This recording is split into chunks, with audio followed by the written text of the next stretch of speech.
இருந்து புறப்படுகிற வசனம் வெறுமையாய் திரும்புவதில்லை. வெறுமையாய் திரும்பாத வசனம் கிறிஸ்துவுக்கு மிகவும் பிரியமான அன்பு தேவனுடைய பிள்ளைகளே, இந்த மாதம் உங்களை சந்திப்பதில் மகிழ்ச்சி அடைகிறேன். கர்த்தர் இந்த புதிய மாதத்துல புதிய காரியத்தை செய்வாராக. எனவே தேவனுடைய வார்த்தை நிச்சயமாக நிறைவேறும். தேவனுடைய வார்த்தை வெறுமையாய் திரும்புவதில்லை. ஏசாயா 55:11 வாசிக்கும் பொழுது, அப்படியே என் வாயிலிருந்து புறப்படும் வசனம் இருக்கும், அது வெறுமையாய் என்னிடத்தில் திரும்பாமல் அது நான் விரும்புகிறதை செய்து நான் அதை அனுப்பின காரியமாகும்படி வாய்க்கும். இந்த நாள்ல தேவன் உங்கள் மேல் வைத்த அந்த வசனம், தேவன் உங்கள் மேல அனுப்பின அந்த வாக்கு தத்தம் நிச்சயமாக வெறுமையாக திரும்புவதில்லை. அது தேவன் சொன்ன, தேவன் அனுப்பின காரியம் வாய்க்கும்படி செய்யும். எனவே இந்த நாள்ல, இந்த மாதம் உங்களுடைய காரியம் வாய்க்கும் பிரதர்.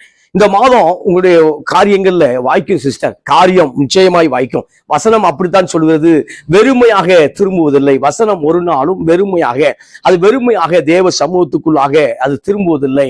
ஏனென்றால் அந்த வசனம் ஜீவனுள்ளதாக இருக்கிறது, அந்த வார்த்தை உயிருள்ளதாக இருக்கிறது. ஆதியிலே வார்த்தை இருந்தது, யோவான்ல வாசிக்கிறோம். ஆதியிலே வார்த்தை இருந்தது, அந்த வார்த்தை தேவனோடு இருந்தது, அந்த வார்த்தை தேவனாய் இருந்தது.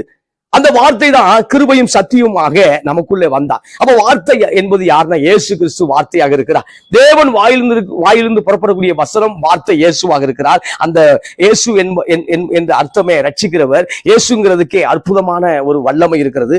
எனவே நிச்சயமாக அந்த காரியம் வாய்க்கும் பிரியமானவர்களே. எனவே இந்த நாள்ல கடந்த காலங்கள் ஏதோ ஒரு காரியங்கள் உங்களை பாதித்திருக்கலாம், உள்ளது சோர்ந்து போயிருக்கலாம், அல்லது மன உணர்ச்சிக்குள்ளாக வந்திருக்கலாம். ஆனால் தேவன் இந்த வசனத்தை சொல்லி உங்களை தட்டி எழுப்புகிறார். தேவன் இந்த வார்த்தையை சொல்லி உங்களை உற்சாகப்படுத்துகிறார். ஏனென்றால் தேவனுடைய வசனம், தேவனுடைய வார்த்தை வெறுமையாக திரும்புவதில்லை. அதுல வாசிக்கும் பொழுது 55:10 அழகாக சொல்லப்பட்டிருக்கிறது, மாரியும் உறைந்த மலையும் வானத்திலிருந்து இறங்கி அவ்விடத்துக்கு திரும்பாமல் பூமியை நனைத்து அதன் முளை கிளம்பி விளையும் செய்து விதைக்கிறவனுக்கு விதையையும் புசிக்கிறவனுக்கு ஆகாரத்தையும் கொடுக்கிறது எப்படியோ அப்படியே என்னுடைய வசனம் இருக்கும் என்று ஆண்டவர் சொல்றார். அப்ப பரலோகத்திலிருந்து அல்லது வானத்திலிருந்து மழை உண்டாகிறது, வானத்திலிருந்து பனி பெய்கிறது, பனி பெய்து அது முளை கிளம்ப செய்கிறது, ஒரு பயிரை விளையும்படியாக செய்கிறது, அது விதைக்கிறவனுக்கு விதையை கொடுக்கிறது, அதுக்கப்புறம் ஆகாரத்தை கொடுக்கிறது. அது திரும்ப அந்த மழை வானத்துக்கு போவதில்லை. வானத்திலிருந்து வந்த மழை பூமியில எதற்காக, என்ன பர்பஸுக்காக, என்ன காரியத்துக்காக அனுப்பப்பட்டதோ அந்த காரியத்தை மழை செய்து முடிக்கிறது. அதே போல என் வசனமும் என் வார்த்தையும் இருக்கும் என்று தேவன் சொல்கிறார். எனவே இந்த மாதம் உங்கள் மேல் அனுப்பப்பட்ட வசனம், இந்த மாதம் உங்கள் மேல தேவன் உங்களுக்கு சொல்லியிருப்பாரு, ஆள் மனதில் சில வார்த்தைகளை பேசியிருப்பாரு. அந்த வசனம் நிச்சயமாக வெறுமையாய் திரும்புவதில்லை என்று வானத்தை பூமி உண்டாக்கின கர்த்தர் சொல்லுகிறார். பேசுகிறார். எனவே ஆதியிலே வார்த்தை இருந்தது பிரதர், ஆதியிலே வார்த்தை இருந்தது சிஸ்டர். எனவே தேவனுடைய வார்த்தை இருந்தது. அவர் வெளிச்சம் உண்டாக கடவுது என்று சொன்னார். உடனே வெளிச்சம் உண்டாயிற்று. அவர் பார்க்கும்போது ஸ்தோத்திரம், அற்புதம் நடக்க வேண்டும் என்று விரும்பினார். லாசரு வெளியே வா என்று சொன்னார். அதே வார்த்தையில ஒரு வல்லமை கடந்து போனது, அதே வார்த்தையில ஜீவன் இருந்தது.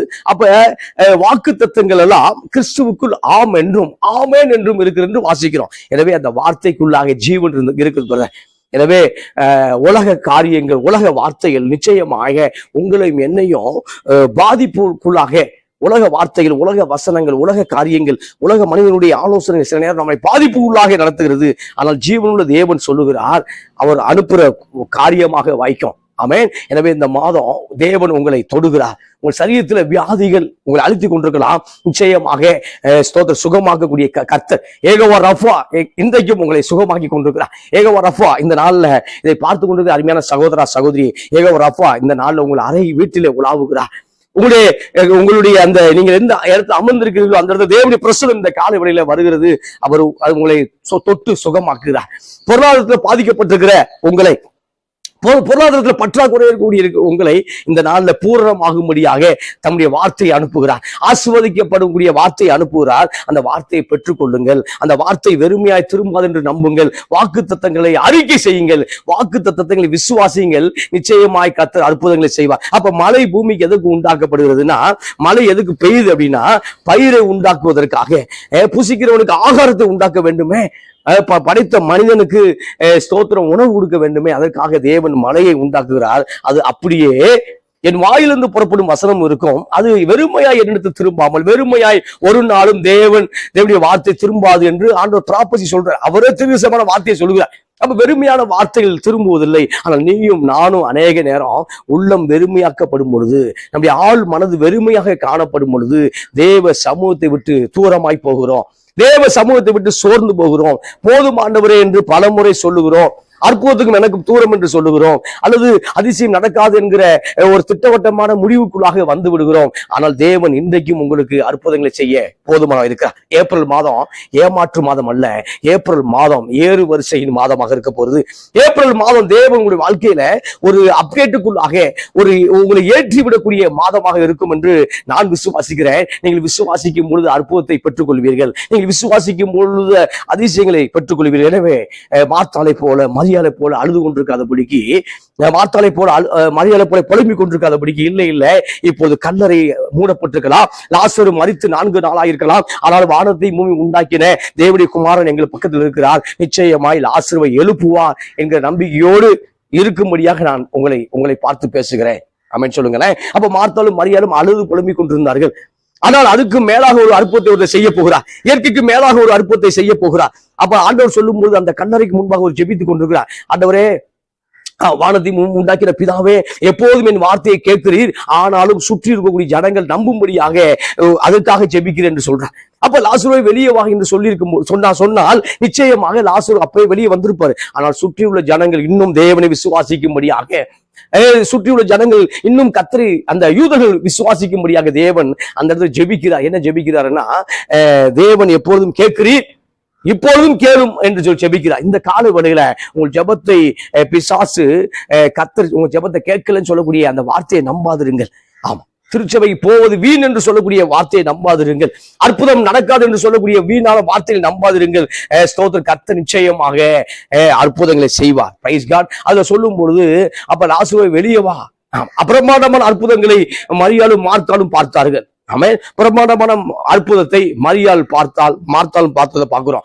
எனவே என்னை விசுவாசிக்கிறவன் மரித்தாலும் பிழைப்பார் என்று ஆண்டவர் சொன்னார். அப்ப நானே ஜீவனாயிருக்கிறேன், நானே வழியும் சத்தியம் ஜீவனமா இருக்கிறேன். அப்ப அவருக்குள்ளதான் ஜீவன் இருக்கிறது, அவருக்குள்ளதான் வல்லமை இருக்கிறது. எனவே ஆண்டவர் சொல்லக்கூடிய வார்த்தை, அந்த வசனம் வெறுமையாய் திரும்புவது பிரதர். இந்த மாதம் அந்த வசனம் வெறுமையாய் திரும்புவதில்லை. உங்களுக்கு சொன்ன அந்த வாக்குத்தத்தங்கள் ஏராளமாக இருக்கலாம். ஆமா, தாராளமான வாக்குத்தத்தத்தை ஆண்டவர் ஏராளமாக உங்களுக்கு அள்ளி வீசி இருக்கலாம். ஆனால் அது நிச்சயமாய் நிறைவேறும் என்று நம்புங்கள். Praise God. எனவே அவர் சொன்ன ஒரு வசனமும் தரையில விழவில்லை. தாவீதுக்கு தேவன் சொன்ன ஒரு வார்த்தையும் தரையில விழவில்லைன்னா அது பலிக்காமல் இல்லை, அது ஒர்க் அவுட் ஆகாமல் இல்லை. அப்ப தாவீதுக்கு சொல்லக்கூடிய எல்லா வார்த்தைகளும் வசனங்களையும் தேவன் செய்து முடித்தார். ஏனென்றால் தாவீது மேல தேவன் பிரியமாயிருந்தார். இந்த கால வேளையில அப்ப நான் என் மேல பிரியமா இல்லை அப்படின்னு கேட்கக்கூடாது. தாவீதுக்கு ஒவ்வொரு அற்புதத்துக்கும் ஒவ்வொரு டைம் எடுத்துக்கொண்டது, ஒவ்வொரு நாட்களும் ஒவ்வொரு காலங்களும் எடுத்துக்கொண்டதை பார்க்கிறோம். எனவே இந்த நாள்ல நிச்சயமாக அற்புதத்தை செய்வேன் என்று சொன்னவர் அற்புதத்தை நிறைவேற்றியே கொடுப்பார். அதுல சொல்லும் பொழுது என் வசனம் அப்படியே இருக்கும், அது வெறுமையா என்னிடத்தில் திரும்பாமல் நான் விரும்புகிறதை செய்து நான் அதை அனுப்பிட காரியமாகும்படி செய்யும், அது வாய்க்கும். அப்ப ஆண்டவர் என்ன பர்பஸுக்காக உங்களை தெரிந்து கொண்டாரோ, அருமையான சகோதரிய, தேவன் உங்களை பிரம்மாண்டமான ஒரு காரியத்துக்கு தெரிந்து கொண்டார். ஆனா நீங்களோ அப்படியே சோர்ந்து போயிருக்கிறேன். அநேக சோர்ந்து போயிருக்கிறேன். அநேக தேவன் நம்பிக்கை அற்றவராய் வாழுகிறீர்கள். பயப்படாத என்று ஆண்டவர் சொல்லும் பொழுது பயத்தோடு வாழுகிறோம். தேவன் ஸ்தோத்திரம், என்னை சார்ந்து கொண்டு வாழு என்று சொல்லும் போது அவரை சார்ந்து கொள்ளாமல் வாழுகிறோம். ஆனால் பல பரிசுத்தவான்கள், பல அப்போஸ்தலர்கள் தேவனை சார்ந்து கொண்டு வாழும் பொழுது அவர் வெற்றி உள்ளவர்களாக வாழ்ந்தார்கள். பிரைஸ்லால். அதுல நான் மறுபடியும் சொல்ல விரும்புகிறேன், அது நான் விரும்புகிறதை செய்து நான் அதை அனுப்பின காரியமாகும்படி வாய்க்கும். அப்ப உங்க குடும்பத்துல ஒரு காரியத்தை அனுப்பியிருக்கிறார், உங்கள் குடும்பத்தின் மேல ஒரு வசனத்தை அனுப்பியிருக்கிறார், ஒரு வார்த்தையை அனுப்பியிருக்கிறார். அது நிச்சயமாக உங்கள் பிள்ளைகள் மேல பலிக்கும் என்று தேவன் சொல்லுகிறார். எனவே இப்ப கூட உங்களுடைய பிள்ளைகள் நடவடிக்கை வேற மாதிரி இருக்கலாம். இப்போ சூழ்நிலையை பார்க்கும்போது உங்களுடைய ஸ்தோத்திர சில காரியங்கள் வேறு விதமாக இருக்கலாம். ஆனால் நிச்சயமாக வானத்தையும் பூமி உண்டாக்கின கர்த்தர் இன்றைக்கு அற்புதங்களை செய்தே தீருவா. இந்த மாதம் அற்புதத்தை எதிர்பாருங்கள், இந்த மாதம் அதிசயத்தை எதிர்பாருங்கள். இஸ்ரவேல் மக்கள் அற்புதத்தை எதிர்பார்த்து கொண்டிருந்தார்கள். சில பிரச்சனை போராட்டங்கள் வரும்பொழுது எங்களை யார் விடுவிப்பார் என்று சொல்லி யெகோவா தேவனுக்கு முன்பாக ஸ்தோத்திரம் கதறி கொண்டிருந்தார்கள், அற்புதத்தை விரும்பினார்கள். கர்த்தர் அவர்களுக்கு அற்புதத்தை செய்த இந்த நாள்ல நாம் அற்புதத்தை எதிர்பார்ப்போம். ஆண்டவர் யாரை கொண்டு வேணாலும் அற்புதத்தை செய்வார், ஆண்டவர் எப்படி வேண்டாலும் அற்புதங்கள் செய்வார். ஆமென். அவர் சயின்ஸுக்கு மேலாக, மெடிக்கலுக்கு மேலாக ஒரு வித்தியாசமான கோணங்களில் அற்புதத்தை செய்ய முடியும். எனவே இந்த நாள்ல உங்களுக்கு கடன் பிரச்சனை கர்த்தர் மாற்றுகிறார். உங்கள் தரித்திரத்தின் ஆவியிலிருந்து உங்களை வெளியே கொண்டு வருகிறார். உங்களுக்கு எதற்காக முன்குறித்தாரோ. ஆமா, வெறுமையான காரியங்கள், அந்த வெறுமையான காரியத்தை ஃபுல் பண்றது ஆண்டவருடைய ஸ்தோத்திர நோக்கமாக இருக்கிறது. சகலமும் பரிபூர்ணப்பட வந்தேன் என்று ஆண்டவர் சொன்னாரே. அப்ப பரிபூர்ணம் தான் தேவனுடைய இலக்காக இருக்கிறது, பரிபூர்ணம் தான் தேவனுடைய ஆசீர்வாதமாக இருக்கிறது. ஆனால் வெறுமை என்பது பிசாசுடைய நோக்கமாக இருக்கிறது. ஆமா, அப்ப பூமியை ஆண்டவர் ஏற்கனவே அழகாக படைத்து வைத்திருந்தார். ஆனால் பிசாசு அந்த பூமியை வெறுமையாக்கி வைத்திருந்தார். பூமியை வெறுமையாக்கி வைத்திருக்கும் பொழுது மறுபடியும் பரிசுத்த ஆவியான அதில் மேல அசைவாடும் பொழுது இப்ப மறுபடியும் புதிய கிரியேஷன் நடக்குது, புதிய காரியம் நடக்கிறது, மறுபடியும் அதை புதுப்பிக்கிறத பாக்குறோம். இந்த காலை உடையில உன் வாழ்க்கையை பிசாசு வெறுமையாக்கி இருக்கலாம் பிரதர். ஆமா, உன்னை பாவம் செய்ய வைத்து, உன்னை ஏதோ ஒரு காரியத்தை சிக்க வைத்து உன்னை வெறுமையாக்கி இருக்கலாம். அன்பு சகோதரியே, தவறான உறவுக்குள்ளாக உன்னை வெறுமையாக்கி இருக்கலாம், தவறான காரியத்துக்குள்ளாக பிசாசு உன்னை வெறுமையாக்கி இருக்கலாம், உன் குடும்பத்தை வெறுமையாக்கி இருக்கலாம். ஆனால் கர்த்தருடைய வல்லமை இந்த காலை வேளையில, இந்த மாதத்துல உன்மேல் சம்பூரணமாய் பொழியும். அப்ப நீ வெறுமையாக்கப்படுவதல்ல, நீ நிரப்பப்படக்கூடிய மகளாக கர்த்தர் உன்னை கொண்டு வருவார். ஆமா, நகோமி சொல்லும் பொழுது நான் நிறைவுள்ளவளாக இந்த இடத்தை விட்டு கிளம்பினேன். அப்ப ஒரு பஞ்சத்துக்காக அவர்கள் எருசலேம் தங்க வேண்டியவர்கள், பெத்லகேம்ல தங்க வேண்டியவர்கள், பஞ்சம் வந்த உடனே மோவாப் தேசத்துக்கு போறாங்க. மோவாப் தேசம் தேவனுடைய சித்தத்துக்கு விரோதமான தேசம். மோவாப் தேசம் யெகோவாவை ஆராதிக்கவில்லை. மோவாப் தேசம் எப்போது இஸ்ரவேலுக்கு விரோதமாக கலகம் பண்ணி கொண்டிருந்த தேசம். அப்ப மோவாப் தேசத்துல போகும் பொழுது ஸ்தோத்திரம், நகோமி கணவனை இழந்தார், 2 பிள்ளைகளை இழந்தார். அப்ப அங்கிருந்து கொண்டு வந்த ஒரே ஒரு ஆசீர்வாதம் ரூத்து மட்டுமே. இந்த ரூத்து மட்டும்தான் அந்த ஆசீர்வாதத்தை பெற்றுக்கொண்டார். அப்ப நகோமி என்று அநேகர் அழைக்கும் பொழுது, நகோமி என்கிற வார்த்தைக்கு இனிப்பு என்று அர்த்தம். அப்ப நகோமி நகோமி என்று சொல்லும் பொழுது என்னை நகோமி என்று அழைக்க வேண்டாம், மாறாள் என்று அழைங்கள் சொல்ற. மாறாள் என்றால் கசப்பு. அப்ப மாறாள் என்று அழைங்க. சர்வ வல்லவர் என் வாழ்க்கையிலே கசப்பை அனுப்பினார். நான் நிறைவுள்ளவளாய் போனேன், இப்பொழுது வெறுமையானவளாய் திரும்பி வருகிறேன். ஆனால் கர்த்தர் வெறுமையாக்கவில்லை. ஆமா, கர்த்தர் வெறுமையாக்கவில்லை. யோபு வாழ்க்கையை கர்த்தர் வெறுமையாக்கவில்லை. சில காரியத்தை கர்த்தர் வெறுமையாக்கவில்லை. சில காரியத்துக்கு அனுமதி கொடுத்தார், சில காரியத்தை அவர்கள் மீறி செய்தார்கள். அப்ப பெத்லகேமிலே முழு யூதர்களும் இருக்கும் பொழுது, பெத்லகேமிலே முழு மக்களும் செட்டில்மெண்ட்ல இருக்கும் பொழுது ஏதோ பஞ்சம், அவ்வளவுதான். ஆமா, 3 வேளை சாப்பிட்டு 2 வேளை சாப்பிடுவார்கள். ஆனால் இவர்கள் எங்க போறாங்க அப்படின்னா, மோவாப்புக்கு தேவ சித்தத்துக்கு விரோதமாய் போகும் பொழுது குடும்பத்தை இழந்தால் நகோமி இந்த காலை வேளையில தேவ சித்தத்துக்கு விரோதமாய் எழுப்பி, இப்போ நிரம்பி வழியக்கூடிய சூழ்நிலை இருக்க வேண்டிய நீயும் நானும், நிரம்பி வழியக்கூடிய இடத்துல இருக்க வேண்டிய நீங்கள் பெருமையாக்கப்பட்டிருந்தால் மறுபடியும் நீங்கள் திரும்ப வேண்டியது தேவ சமூகம் பிரதர். திரும்ப வேண்டியது தேவனுடைய அந்த சித்தத்துக்கு நாங்கள் திரும்பும் பொழுது நிச்சயமாய் தேவன் உங்களை ஆசீர்வதிக்க போதுமானமாய் இருக்கிறார். எனவே ஆண்டவர் சொல்லும் பொழுது அவர் அனுப்புகிற காரியமாய் வாய்க்கும். இது எப்படி இருக்கு? சூப்பர்ல, அவர் அனுப்புகிற காரியமாய் வாய்க்கும். எனவே உங்க சிந்தனையை விட்டுட்டு தேவன் அற்புதம் செய்வாருங்கிற சிந்தனைக்கு வந்துருங்க. ஏன்னா அதுல வசனம் சொல்லுது, 9ஆம் வசனம் வாசிக்கிறேன், 55:9. பூமியை பார்க்கிலும் வானங்கள் எப்படி உயர்ந்திருக்கிறதோ அப்படியே உங்கள் வழிகளை பார்க்கிலும் என் வழிகளும், உங்கள் நினைவுகளை பார்க்கிலும் என் நினைவுகளும் உயர்ந்ததாக இருக்கிறது. 8ல சொல்லும்போது, என் நினைவுகள் உங்கள் நினைவுகள் அல்ல, உங்கள் வழிகள் என் வழிகளும் அல்லவென்று கர்த்தர் சொல்லுகிறார். கர்த்தர் சொல்றாரு, அப்பா இப்ப போயிட்டு இருக்க வழி இருக்குல்ல, அது என் வழியே கிடையாது. ஆமா, நானே வழியும் சத்தியம் ஜீவனும் இருக்கிறேன். அப்ப ஆண்டோடைய வழி, ஆண்டோடைய சித்தம், ஆண்டோடைய யோசனை, அதை கேட்டு நடக்கும் பொழுதுதான் காரியம் வாய்க்கிறது பிரியமானவர்களே. அப்ப அனுப்பின வசனம் காரியம் வாய்க்கும்படி செய்யும் அப்படின்னா, தேவன் நான் அனுப்பின வசனம், நான் அனுப்பின வார்த்தை அது காரியம் வாய்க்கும்படி செய்ய வேண்டும் என்றால் தேவனுடைய நினைவுக்கு உள்ளாக நான் உள்ள வரணும். என் நினைவு செப்பரேட்டாவே இருக்கக்கூடாது. அவருடைய கூட்டணிக்குள்ளாக, சூப்பர்ல, அவருடைய கூட்டு அணிக்குள்ளாக நான் வரும் பொழுது, ஆமா, தேவன் பிதா பரிசுத்த ஆவியான தேவ தூதர்கள் அந்த கூட்டணிக்குள்ளாக நான் ஏங்கும் பொழுது என்னுடைய வாழ்க்கை வெறுமையாக இருப்பதில்லை.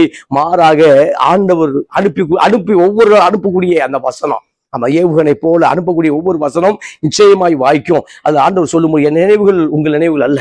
இன்னைக்கு பார்க்கும்போது நம்முடைய நினைவுகளை கொண்டு, நம்முடைய சித்தத்தை கொண்டு இதெல்லாம் தேவ நினைவுகள், தேவ சித்தம் என்று நாம் நினைத்துக் கொண்டிருக்கிறோம். இல்ல, ஆண்டவரின் நினைவுகள் வேற பிரியமானவர்களே. எனவே இந்த நாள்ல உங்களுடைய எதிர்பார்ப்பு வேற இருக்கலாம். ஆனா ஆண்டவர் உங்களை வைத்திருக்கக்கூடிய காரியம், ஆமா, பிரம்மாண்டமா இருக்கிறது. யோசேப்புக்கு, ஆமா, குழியில தள்ளி போட்டாங்க. யோசேப்பை குழியில தள்ளி போடுகிறார்கள், சிறைச்சாலையில தள்ளி விடுகிறார்கள். அப்பொழுது யோசேப்பு சொல்லும் போது சொப்பனம் நிறைவேறவில்லை. அப்ப ஆண்டவர் பேசிக்கொண்டிருந்த வார்த்தை நிறைவேறவில்லை. வார்த்தை காரியம் வாய்க்கும்படியாக நடக்கவே இல்லை. 13 ஆண்டுகள், ஆமா, 17ல இருந்து 13 ஆண்டுகள் ஒரே, ஆமா, ஒரு தண்ணீராத புதைக்குழி, சிறையிருப்பு, சிறைவாசம், அடிமையான காரியம் இதெல்லாம் நடந்து கொண்டிருக்கிறது. எத்தனை 13 ஆண்டுகள் நடந்து கொண்டிருக்கிறது. ஆனால் 30 வயது வரும்பொழுது கர்த்தர் யோசேப்பை முழு எகிப்துக்கு முழு ஆசீர்வாதமாக, ஆமா, பார்வோனுக்கு அடுத்த ஸ்தானாதிபதியாக ஒரு பிரதமர் லெவல்ல யோசேப்பை கொண்டு வந்து கர்த்தர் ஆசீர்வதிச்சார். ஆனா அந்த வார்த்தை யோசேப்பை புடமிட்டு கொண்டிருந்தது. அவன் ஜீவன் இரும்பு கம்பியில் அடைபட்டு இருந்து சங்கீதத்துல வாசிக்கிறோம். அப்ப இங்க பார்க்கும்போது பிரியமானவர்களே, அப்ப யோசேப்புடைய நினைவுகள் வேற விதமாக இருந்தது. யோசேப்புடைய நினைவுகள் ஸ்தோத்திரம், கர்த்தர் சொப்பனத்தை கொடுத்தாரே, நிறைவேற்றவில்லையே என்று ஒவ்வொரு நாளும் காத்து கொண்டிருந்தது. ஆனால் ஒரு டைம் வரும் பொழுது கர்த்தர் யோசேப்பின் மேல் வைத்த அந்த நினைவை, அந்த யோசேப்பு மேல் வைத்திருக்கக்கூடிய அந்த காரியத்தை வாய்க்கும்படி செய்தார். இந்த காலை வேளையில உங்கள் நினைவுகள், உங்க நினைவுகள் டிஸ்ட்ரிக்ட் குறிச்சு தான் யோசிச்சுட்டு இருக்கு. உங்க நினைவுகள் ஸ்டேட்டை குறிச்சு யோசிச்சுட்டு இருக்கு. ஆனா தேவனுடைய நினைவுகள் உங்களை குறித்து இன்டர்நேஷனல் லெவல்ல அவர் யோசித்து வைத்துக் கொண்டிருக்கிறார். உங்களை கொண்டுதான் ஒரு புதிய படைப்பை உருவாக்க வேண்டும், உங்களை கொண்டுதான் புதிய புதிய காரியத்தை செய்ய வேண்டும் என்று நினைத்துக் கொண்டிருக்கிறார். ஆனா நீங்களும் என் காரியம் இது வரைக்கும் போதும் நினைச்சிருக்கீங்க. இல்ல நீ எலும்புங்க. தேபோராலே எலும்பு. தேபரால் எலும்பும் வரைக்கும் கிராமங்கள் பாழாய் போய் கொண்டிருந்தன. தேபரால் எலும்பும் பொழுது ஒரு பெரிய வெற்றியை வைத்திருந்தார். நியாயபதியில வாசிக்கிறோம். அப்ப தேபராக்களை எலும்புகள், எஸ்தர்களை எலும்புகள். உங்க நினைவுகள் வேற, தேவன் நினைவுகள் வேற. Praise God.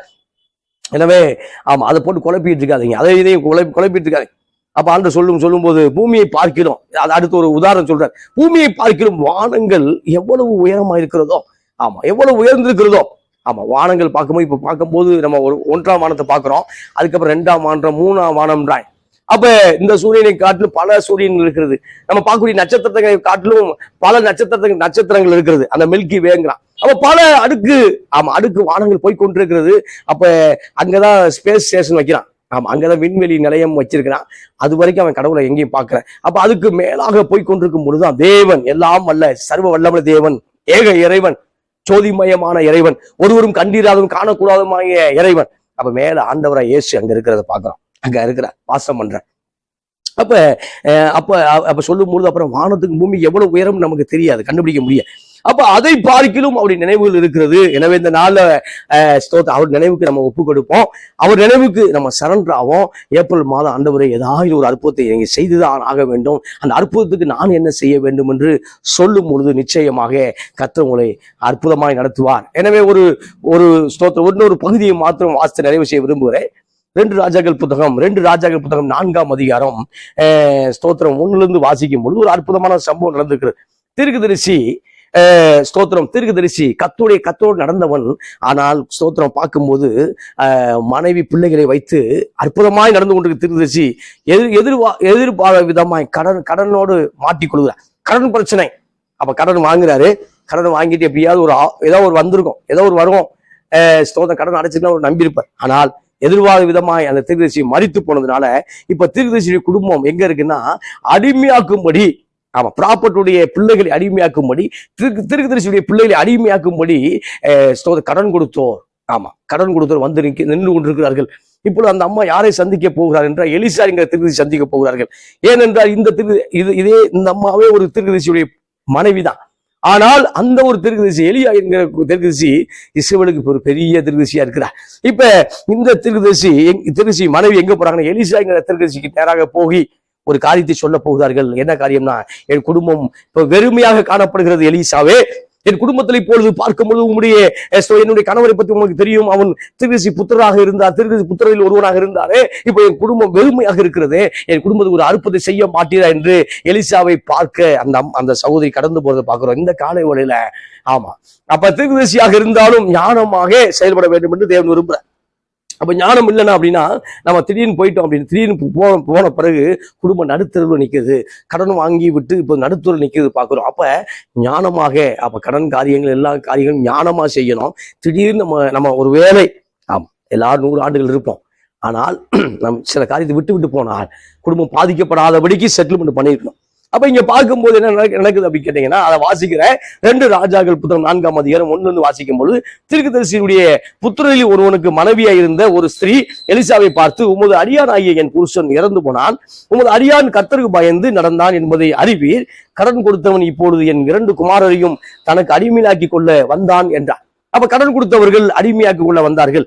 இப்ப 1700 1600 வரைக்குமே மனித அடிமை வியாபாரம் நடந்துகிட்டே இருந்துச்சு. அப்ப பார்க்கும்போது கப்பல்கள், பிரம்மாண்டமான கப்பல்கள்ல ஆப்பிரிக்கன்ஸை ஏத்திட்டே வந்தாங்க. அமெரிக்கா உள்ள பல இடங்கள்ல ஐரோப்பியன்ஸ்ல அடிமைகளை வாங்கி கொண்டிருந்தாங்க. அப்ப யோசேப்பு ஒரு அடிமையாய் விற்கப்பட்டவன் தான். அப்ப இப்ப பார்க்கும்போது ஒண்ணு கடனை கொடு அல்லது உன் பிள்ளையை கொடுங்கிறாய், ஒண்ணு கடனை கொடு அல்லது உன் பிள்ளையை அடிமையாக எழுதி கொடு என்று சொல்லி வரும் பொழுது இப்ப இவருக்கு வாய்ப்பு இல்லை, வாய்ப்பு மறுக்கப்பட்டுகிறது. இந்த காலை வேளையில உன் வாழ்க்கையை ஏதோ ஒரு நெருக்கி கொண்டிருக்கிறதா, இந்த கடன் பிரச்சனை போல நெருக்கி கொண்டிருக்குதா, கர்த்தர் நிச்சயம் அவர் சமூகத்தை ஒப்பு கொடுங்க. கர்த்தர் எப்படியாவது ஒரு அற்புதங்களை செய்வார், அல்லது கடன் கொடுத்தவர்கள் மன்னிக்கும்படி செய்வார், அல்லது கடன் கொடுத்தவர்கள் கொஞ்சம் அந்த கொஞ்ச நேரம் காலங்கள் காத்திருக்கும்படியாக செய்வார். ஏதோ ஒரு காரியத்தை கர்த்தர் அவருடைய உள்ளத்தை மாற்றுவார். எனவே நீங்கள் தேவ சமூகத்துல அமர்ந்துருங்க பிரதர், தேவ சமூகத்தை உங்களை ஒப்பு கொடுங்க, கர்த்தர் நிச்சயமாக அறிந்து கொள்வார். எனவே நம்ம ஸ்தோத்திரம் முழு குடும்பம் தற்கொலைக்கு நேரம் போகல. சில காரியத்தை பார்க்க உடனே தற்கொலை இறங்கினான். அப்ப தற்கொலைக்கு நேராக இந்த குடும்பங்கள் போகவில்லை, குடும்பம் போகவில்லை, ஊரை விட்டு எஸ்கேப் ஆகல, மாறாக தேவ சமூகத்துக்கு போய் தேவனுடைய வார்த்தை என்ன என்று கேட்கும்படியாக போனார்கள். இந்த காலை வேளையில மார்ச் மாதம், பிப்ரவரி மாதம், ஜனவரியில சில காரியத்துக்கு தோற்று போயிருக்கலாம். ஏப்ரல் மாதத்துல தேவ சமூகத்துல கேளுங்க, தேவனே நான் என்ன செய்ய வேண்டும் என்று நீ சித்தமாயிருக்கிறேன், நான் எங்க போக வேண்டும் என்று சித்தமாயிருக்கிறேன்னு கேளுங்க. நிச்சயமாய் ஆண்டவர் ஆசீர்வதிப்பார். அதுல சொல்லும் போது கடன் கொடுத்தவர்கள் இப்பொழுது அந்த பிள்ளைகளை அடிமையாக்கி கொண்டு வரும்பொழுது எலிசா கேட்கிற, நான் உனக்கு என்ன செய்யணும் இப்ப அப்படின்னு கேட்கும்போது எலிசா அவளை பார்த்து, நான் உனக்கு என்ன செய்ய வேண்டும், வீட்டில் உன்னிடத்தில் என்ன இருக்குதுன்னு சொல்லு என்றான். அதற்கு அவள், ஒரு குடம் எண்ணெய் அல்லாமல் உமது அடியாளுடைய வீட்டில் வேறொன்றும் இல்லை என்றார். இங்க பார்க்கும்போது இஸ்ரேல் நாட்டுல இப்ப நம்ம ஒரு சின்ன பாட்டில் வாங்கிட்டு இருக்காங்க, 150 ரூபாய்க்கு வாங்குறாங்க ஒலிவ எண்ணெய், ஆலிவ் ஆயில், அதை ஃப்ரெஷ்ஷா. ஆனா அவங்க சமையலுக்கு பூராமே அதுதான் பயன்படுத்திட்டு இருக்காங்க. ஒவ்வொரு ஒலிவ மரத்தை நீங்க வாசித்து பார்த்தீங்க அப்படின்னா 5000 ஆண்டுகள், 4000 ஆண்டுகள், 3000 ஆண்டுகள் அந்த ஒலிவ மரங்கள் அவ்வளவு ஆண்டுகள் அது வாழக்கூடிய மரமாக இருக்கிறது. அப்ப ஏழையாக இருந்தாலும் அவன் ஒண்ணுமே இல்லை அந்த மாட்டேன், ஆனாலும் ஒரு குடம் எண்ணெயை வைத்திருந்தால் சூப்பர்ல. அப்ப அப்படின்னா எண்ணெயை யார் வேணா வைத்திருக்கலாம் அப்படிங்கிற அளவுக்கு அந்த இடத்துல கர்த்தர் ஒலிவ எண்ணெய் ஆசி வைத்திருந்தார். ஆமா, அப்ப ஒரு குடம் எண்ணெய் வைத்திருந்தால், ஆனா பொய் சொல்லல. சில பேர் பார்த்தா ஒண்ணுமே இல்லை என்றுப்பாங்க, ஒண்ணுமே இல்லை என்றுப்பாங்க. ஆனா அந்த அம்மா, அந்த சகோதரி, அந்த தீர்க்கதரிசியுடைய மனைவி சொல்றா, ஒரு குடம் எண்ணெய் மாத்திரம் இருக்கிறது. அப்ப எலிசா சொன்ன ஒரு வார்த்தை, அப்பொழுது அவன், நீ போய் உன்னுடைய அயல் வீட்டுக்காரர் எல்லாரிடத்திலும் அநேகம் வெறும் பாத்திரங்களை கேட்டு வாங்கி உள்ளே போய் உன் பிள்ளைகளுடன் உள்ளே நின்று கதவை பூட்டி அந்த பாத்திரங்கள் எல்லாவற்றிலும் பார்த்து நிறைந்ததை ஒரு பக்கத்தில் வை என்றார். அவள் அவளிடத்துக்கு வந்து போய் தன் பிள்ளைகளுடன் கதவை பூட்டி கொண்டு இவர்கள் பாத்திரங்களை அவளிடத்தில் கொடுக்க அவள் அவைகளில் வார்த்தாள். அந்த பாத்திரங்கள் நிறைந்த பின் அவள் தன் மகன் ஒருவனை நோக்கி, இன்னும் ஒரு பாத்திரத்தை கொண்டு வா என்றால், அதற்கு அவன், வேறே பாத்திரம் இல்லை என்றான். அப்பொழுது எண்ணெய் நின்று போயிற்று.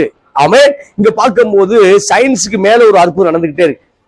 அந்த இயற்பியலுக்கு மேல ஒரு அற்புதம் நடந்துகிட்டு இருக்கு, இயற்கைக்கு மேல ஒரு அற்புதம் நடந்துகிட்டு இருக்கு. என்ன அற்புதம் நடக்குது அப்படின்னா, இங்க பார்க்கும்போது உன்கிட்ட என்ன இருக்குங்க, ஒரு குடம் எண்ணெய் இருக்குது சொல்ற பாக்குறோம், ஒரு குடம் எண்ணெய் இருக்குது. அப்ப எலிசா சொல்றாரு, ஒரு கூட என்ன இருக்குதுல, நீ போய் அண்டை வீட்டுக்கார இடத்துல, பக்கத்து வீட்டுல போய் அநேக வெறும் பாத்திரங்களை வாங்கிட்டு வந்து இப்ப என்ன செய்யணும், அற்புதம் நடக்க போது, நீ கதவை பூட்டணும் அப்படின்ற. கதவை பூட்டணும், கதவை திறந்து வச்சுட்டு அற்புதம். அதுக்கு கதவை சில காரியங்கள் பர்சனலா செஞ்சாதான் ஒர்க் அவுட் ஆகுது. பப்ளிசிட்டியை பண்ணிட்டோம் அப்படின்னா தோற்று போகிறோம்.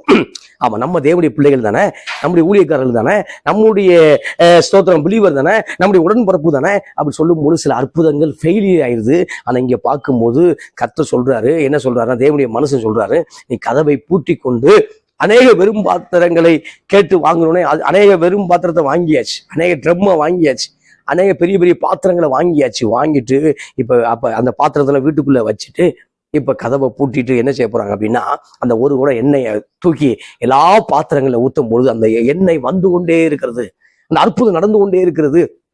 அப்ப பிள்ளையில் ஒருவனை பார்த்துட்டு, எத்தனை பிள்ளைங்க இருக்கான்னு தெரியல, அப்ப ஒரு பிள்ளைய பார்த்துட்டு இன்னொரு பாத்திரத்தை கொண்டு வானோடனே வேற பாத்திரம் இல்லை அப்படின்னு சொல்லும் போது என்ன நின்று போச்சு. ஏன்னா அந்த அளவுக்கு எண்ணெய் வந்து கொண்டது பிரியமானவர்களே. ஆமென். அதே இறைவன், அதே தேவன், அதே ஆண்டவர் இயேசு கிறிஸ்து இன்றைக்கும் உன் வாழ்க்கையில அற்புதங்களை செய்ய போகிறார். அப்ப அநேக வெறும் பாத்திரம் இப்ப வெறுமையாய் திரும்பவில்லை. அந்த அநேக வெறும் பாத்திரம் எண்ணெயின் பாத்திரமாக, அநேக வெறும் பாத்திரம் ஆயில் பாத்திரமாக மாறின உடனே அப்படியே அந்த அம்மா ஏதோ முடிவெடுக்கல, மறுபடியுமாய் ஊழியக்காரனை தேடி வருவதை பாக்குறோம். எனவே இந்த நாள்ல சில பிரச்சனை வரும்போது ஊழியக்காரனை தேடி வர்றாங்க, சில போராட்டங்கள் வரும்பொழுதுதான் என்ன செய்யலாம்னு கேட்கறாங்க. ஆனா நல்ல சந்தோஷமான சூழ்நிலை கூட அந்த ஊழியக்காரத்தை போன் பண்ணி விசாரிக்கிறது இல்லை, ஊழியக்காரன் விசாரிக்கிறது இல்லை. அப்ப நோய் வியாதிகள் கடன் போராட்டம் வரும்பொழுது ஊழியக்காரட்டே உள்ள வர்றான்.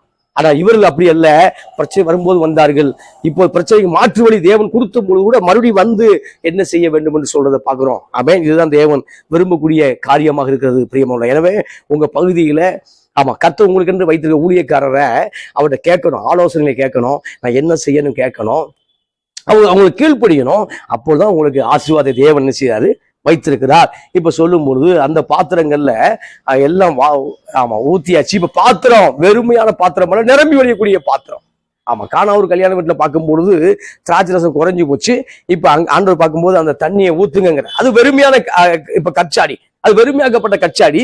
இப்ப அந்த வெறுமையான கச்சாடியில தண்ணியை ஊத்தும் பொழுது அந்த அந்த அந்த இப்ப ஃபுல் ஆயிடுச்சு. இப்ப அடுத்து அது அது அடுத்து அதை கடத்தும் பொழுது அடுத்து நகருக்குள்ளாக மாறும் பொழுது அது அற்புதமான ஒரு திராட்சை ரசமாக மாறினது. எனவே இந்த நாள்ல வாழ்க்கை அற்புதமான திராட்சை ரசமாக மாறும் என்று கத்த சொல்ற. ஆமா, உன் வாழ்க்கையில ஒரு இனிப்பு உண்டாகும் என்று கத்த சொல்ற. இந்த ஏப்ரல் மாதத்துல ஒரு இனிப்பை கத்தர் சேர்க்கிறேன். ஆமா, கசப்புல இருந்து போதும். ஆமா, நகோமி கசப்பு, ஆனால் கத்தர் பார்க்க நகோமி இனிப்பு. அவள் மாறாள்னு சொல்றா. இல்ல மாறாள் இல்ல, நகோமி தான். கத்தர் வைத்த பேர், கத்தர் வைத்த பேர் தான். இந்த காலை வேளையில ஆமா உங்களுக்குள்ள ஒரு இனிப்பு சுவையை கத்தர் சேர்க்கிறார். உங்க பிள்ளைகள் எல்லா காரியத்தையும் அவர் பார்த்துருவார். எல்லா செட்டில்மெண்ட்டும் ஏகவாயிரே அவர் எல்லாத்தையும் பார்த்துருவார். தைரியம் பாருங்க, கத்தர் நிச்சயம் என்ன செய்வாரு, நடத்துவார். சொல்லும் பொழுது அவள் போய் 7ஆம் வசனம் 2 ராஜாக்கள் புத்தகம் 4ஆம் அதிகாரம் 7ல அவள் போய் தேவனுடைய மனுஷனுக்கு அதை அறிவித்தால், அப்பொழுது அவன் நீ போய் அந்த எண்ணெயை விற்று உன் கடனை தீர்த்து மீந்ததை கொண்டு நீயும் உன் பிள்ளைகளும் ஜீவனம் பண்ணுங்கள் என்றார். ஒரு பிளஸ் பண்றார். அப்ப அவ்வளோ எண்ணெய் இருக்குல்ல, நீங்க அந்த எண்ணெயை விட்டுருங்க, வித்துட்டு ஆமா அதுக்கப்புறம் மீதி எவ்வளவு இருக்கோ அதை வைத்து கொண்டு ஆமா பேங்க்ல இன்ட்ரெஸ்ட் போட்டாலும் சரி, ஆமா நீ இன்ட்ரெஸ்ட் விட்டுறாத, அது இன்னும் பெரிய பாவம். ஆமா, அடுத்து நீ மாட்டிக்கிடுவ. அப்ப அது சொல்லக்கூடிய காரியம். அப்ப நீ என்ன பண்ண அப்படின்னா, ஆமா அந்த பணத்தை சேவ் பண்ணி ஏதோ ஒரு காரியத்தை வச்சுட்டு அப்ப நீயும் பிள்ளைகளும் இனி ஜீவனம் பண்ணுங்கள். அப்ப நீ என்ன வாழுங்க, கடனை அடைங்கிறார். ஆமேன்னு சொல்லுங்களேன். அப்ப கடனை ஏமாற்றி சொல்லவில்லை. ஆமா, கடனை அடைக்கும்படிதான் ஊழியக்காரன் ஆலோசனை சொல்றான். ஆமேன்னு சொல்லுங்களேன். அப்ப கடன் வாங்கக்கூடாது, நீயோ கடன் கொடுப்பாய். ஆமா, இன்னைக்கு ஊழியக்காரன் கடன் வாங்கிட்டு இருக்கான், விசுவாசி கடன் வாங்குறாங்க. ஆமா, அந்த லோன் இந்த லோனுங்கிறாங்க. முதல்ல ஆமா லோனுக்கே லோன் அலைகிறாங்க. இல்ல அப்ப நீயோ கடன் வாங்காதிருப்பாய் அப்படின்னா அதை நம்பணும், அதை விசுவாசிக்கணும். சூப்பர்ல. ஆமா, நீயோ அநேக ஜாதிகளுக்கு கடன் கொடுப்பாய். அப்ப நம்ம கடன் கொடுக்கறவா மட்டும் இருக்கணும், கடன் வாங்குறவா இருக்கக்கூடாது. ஒருவேளை இருக்குது பிரதர், ஆமா ஹவுசிங் லோன் இருக்குது, ஆமா 2 வீலர் லோன் இருக்குது, அந்த மாதிரி இருந்துச்சுன்னா அடைக்க கத்த உதவி செய்வார். நம்ம அதிலேயே லைஃபை கொண்டு போயிட்டே கூடாது. அடுத்து வாங்கும்போது ஃபுல் செட்டில்மெண்டோட வாங்க வேண்டும் என்று ஆமா சிந்தைக்குள்ளாக இருக்க வேண்டும். தேவன் அதைத்தான் விரும்புகிறார். சூப்பர்ல. அப்ப சொல்லும் பொழுது அநேக வெறும் பாத்திரம் இப்பொழுது பார்க்கும் பொழுது தேவனுடைய மனசுடைய வாயிலிருந்து சொன்ன அந்த வார்த்தையின்படியினால நிரம்பி வழியக்கூடிய பாத்திரமாக மாறினது நான் நிறைவு செய்ய விரும்புகிறேன். அப்படியே என் வாயிலிருந்து புறப்படும் வசனம் வெறுமையாய் திரும்புவதில்லை, நான் அனுப்பின காரியம் வாய்க்கும்படி செய்யும் என்று கர்த்தர் சொன்னார். இந்த நாள்ல கர்த்தர் உங்களுடைய வாழ்க்கையை ஆமா வாய்க்கும்படி செய்ய போறார். ஆமா, நீங்கள் நிச்சயமாய் கொடுத்து வைத்தவர்கள் கர்த்தர் உங்களை ஆஸ்வதிப்பாராக. உங்களுக்கு ஜெபிக்க விரும்புகிறேன். ஜெபிப்போமா? நல்ல பிதாவே, நன்றியோடு துதிக்கிறோம். இந்த நாள்ல அருமையான உங்களுடைய பிள்ளைகளுக்கு ஜெபிக்கிறோம். பிள்ளைகளை ஆஸ்வதிப்பீராக ஜெபிக்கிறோம்ப்பா. இந்த ஏப்ரல் மாதம் அது பரிபூர்ண மாதமாக சம்பூர்ண மாதமாக நம்முடைய பிள்ளைகளுக்கு அமைவதாக நாங்கள் ஜெபிக்கிறோம், ஸ்தோத்திரிக்கிறோம். ஆண்டவரே, இந்த மாதத்தில் உங்களுடைய பிள்ளைகளை ஆஸ்வதியும், பிள்ளைகளுடைய ஸ்தோத்திரம் அவருடைய எதிர்பார்ப்புகள் நிறைவேற்ற முடியா ஜெபிக்கிறோம். பிள்ளைகளுடைய திட்டங்களை கத்த நிறைவேற்ற முடியா ஜெபிக்கிறோம். கத்த பொருளாதாரத்தை ஆஸ்வதிக்க முடியா ஜெபிக்கிறோம். பிள்ளைகளுடைய வாழ்க்கையில வெறுமையாய் இப்படி வார்த்தை திரும்பாமல், நீர் அனுப்பின அந்த வசனம் வெறுமையாய் திரும்பாமல் நீர் அனுப்பின காரியம் வாய்க்கும்படியாக செய்யும்படியாக ஜெபிக்கிறோம். ஆண்டவரே, ஸ்தோத்திரம். ஆண்டவரே, அப்ப வியாதிகளோடு குணமாவார்களாக, பொருளாதார பற்றாக்குறை இருக்கிறவர்கள் ஆண்டவரே அதிலிருந்து வெளியே வருவார்களாக. ஆண்டவரே, பாவத்தோடு இருக்கக்கூடியவர்கள், தேவையில்லாத உறவுக்குள்ள இருக்கக்கூடியவர்கள் வெளியே வரும்படியாக கத்த இந்த நாள் அற்புதம் செய்யும்படியா ஜெபிக்கிறோம்ப்பா. இந்த நாள்ல இந்த மாதம் உடைய பிள்ளைகளுக்கு ஒரு மாற்றத்தின் மாதமாக, ஒரு ஆசீர்வாதத்தின் மாதமாக அமைவதாக ஜெபிக்கிறோம்ப்பா. தொடர்ந்து ஆசீர்வதியும் இயேசுவின் நாமத்தில் பிதாவே. ஆமென்.